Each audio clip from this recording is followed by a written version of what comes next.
lesson, we're going to focus on adding and subtracting fractions. Let's say if we have 3 divided by 5 plus 4 divided by 7. How can we add these two fractions? Well, here's a simple technique. First, multiply 5 and 7. This will give you a common denominator of 35. Next, multiply 3 and 7. 3 times 7 is 21. And also, there's a plus in between. Multiply 5 times 4, which is 20. 21 plus 20 is 41. So the answer is 41 divided by 35. Let's try another example. Let's say if we want to subtract 7 over 8 minus 2 over 9. Let's use the same technique. Let's multiply the two denominators, 8 and 9, which is 72. And then the next one is going to be 7 times 9, which is 63, minus 8 times 2, which is 16. Now let's subtract. What is 63 minus 16? This is going to be 47. Now 47 is not divisible by 2, nor is it divisible by 3. So this is it. That's the final answer. So now you know how to add or subtract two fractions.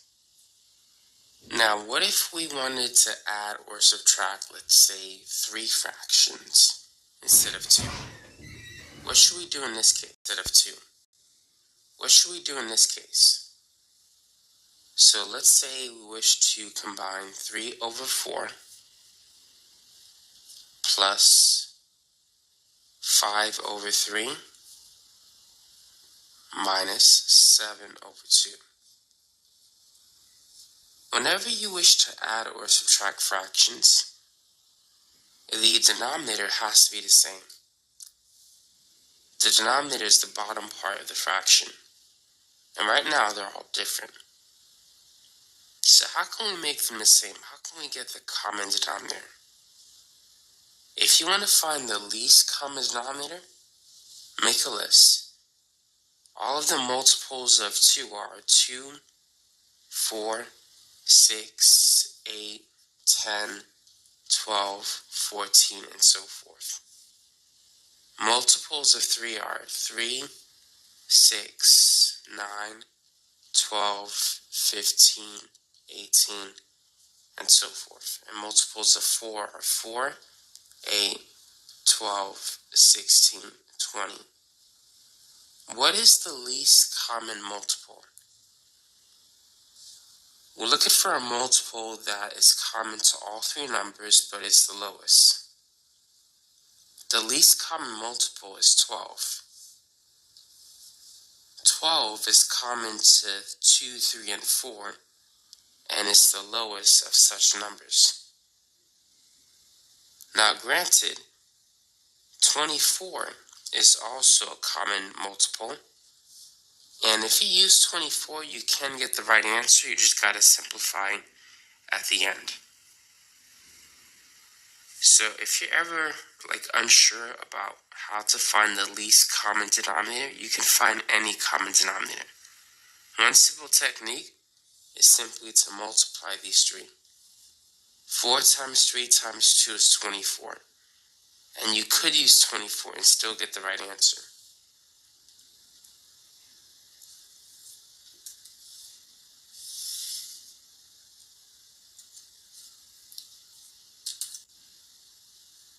So now that we know the least common denominator is 12, let's multiply each fraction in such a way to get 12.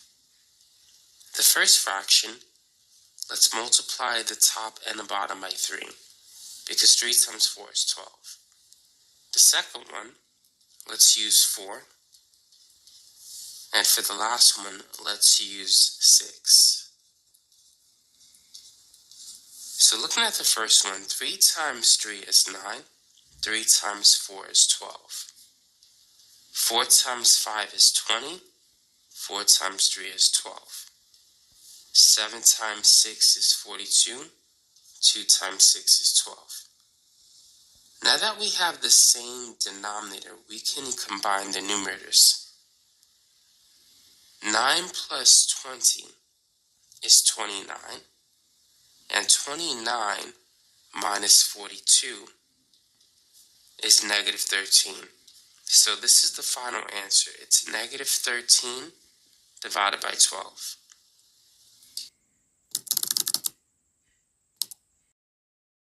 Negative 13 divided by 12. So now it's your turn. Go ahead and try this example.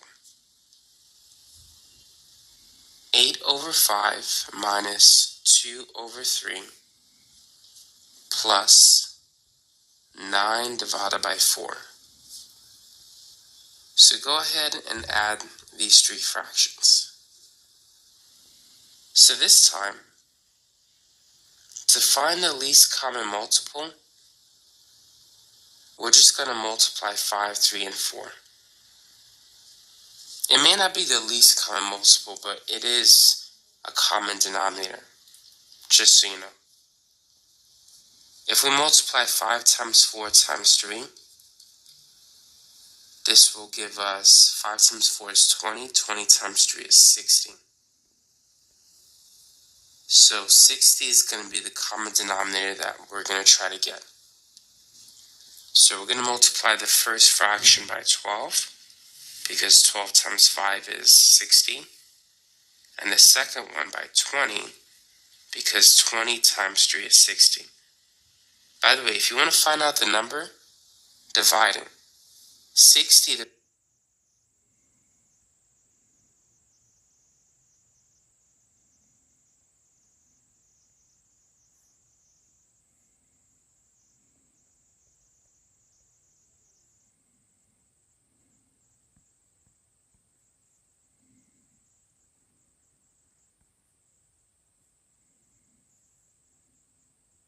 divided by 5 will give you the 12. 60 divided by 3 will give you the 20. And 60 divided by 4 will give us the number that we need to multiply this fraction by, which is 15. Now 12 times 8, that's 96. 5 times 12, we know it's 60. 2 times 20 is 40. 3 times 20 is 60. And 9 times 15. 15 times 10 is 150. So if you take away 15 from that, you'll get 15 times 9, so that's 135. And 4 times 15 is 60. Now, 96 minus 40, that's positive 56. And 56 plus 135. Let's go ahead and add those two numbers the old-fashioned way. 5 plus 6 is 11, carry over the 1. 1 plus 3 plus 5 is 9, plus 1. So the final answer is 191 divided by 60. In this lesson, we're going to focus on multiplying two fractions.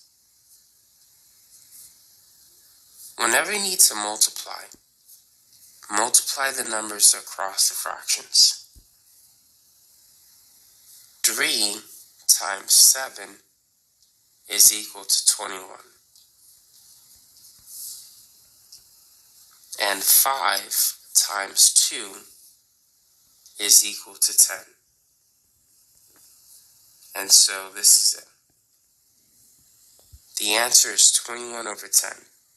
That's all you need to do when multiplying fractions.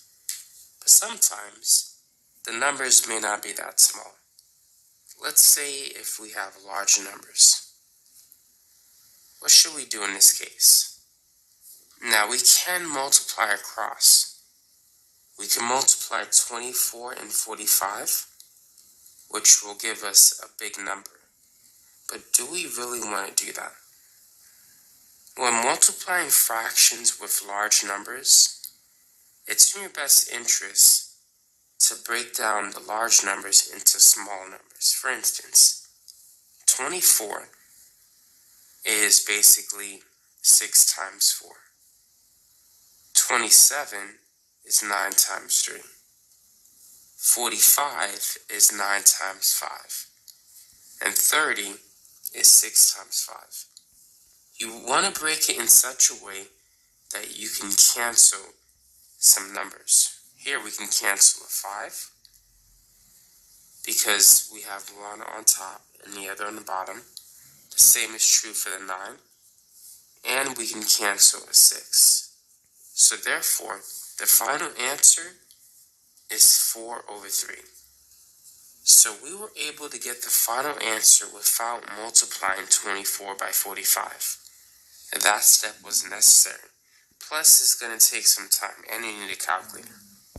Doing it this way requires no use of a calculator. Try this one. Multiply 56 divided by 77 by 35 over 40. Now 56 is 8. 56 is 8 times 7. 77 is 11 times 7.